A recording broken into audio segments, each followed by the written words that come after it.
There's pride in knowing who you are. Yes, girl. Just For a thrill.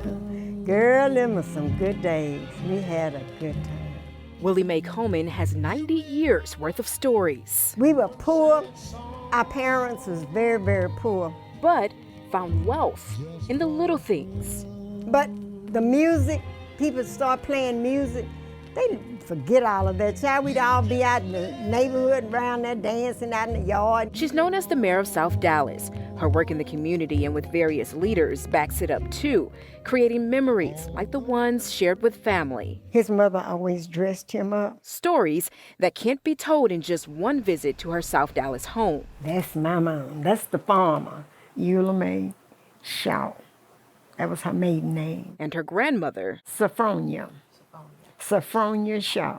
Sophronia's maiden name was Townsend. a name belonging to Mr. Townsend, He owned my grandmother and him. who owned the Louisiana farm where her family had no option but to work and live there. She was 13. The man came and said, "Y'all free? Y'all free?" My grandmother said, "Free?" He said, the masters ain't, can't tell you what to do now, because y'all be free. It's amazing the stories she continues to pass down. You ready to go? He said, "I ain't going for you. I don't have to work for you, master. I can work for myself."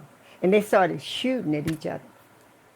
Finally, they quit. They shot my grandmother, and the bullet went through her arm right there. And it's daunting, the stories she simply doesn't know. I don't know her parents' name, and what my grandmother's real name was, I don't know. It's the disheartening reality of most descendants from Africa. But that's where American Ancestors' 10 Million Names Project comes in. We are seeking to recover and restore the names of the estimated 10 million men, women, and children who were enslaved. Cynthia Evans is research director. It's important to uncover this information because we know that family history typically gives people a great sense of worth. When researching Black families, most historians like Marvin Delaney turn to U.S. Census documents. It just sort of gives you a capsule or a snapshot of how they were living and what was happening to them. But the challenge is what most historians tracing Black families call the 1870 brick wall. Prior to 1870, most African Americans, 90% of African Americans were enslaved.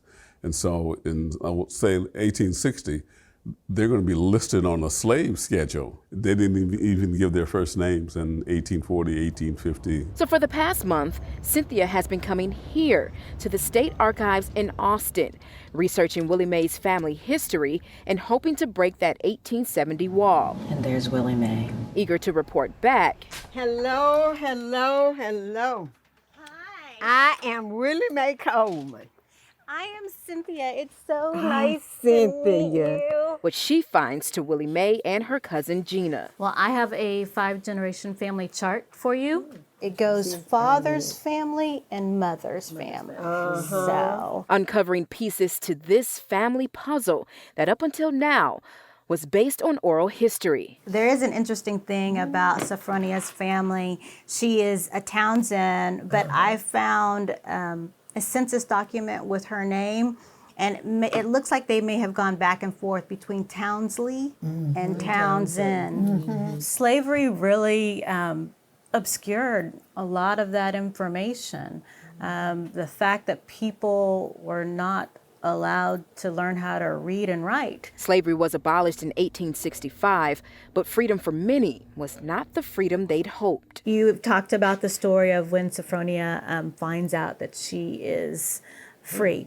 And so when I did research, what I found was that Sophronia was born around 1880s. It has come down through your family and it tells you about what they experienced in that location. More than likely, she's talking about sharecropping. Sharecropping is a system in which a person rents a portion of land and pays the owner with a share of the crop.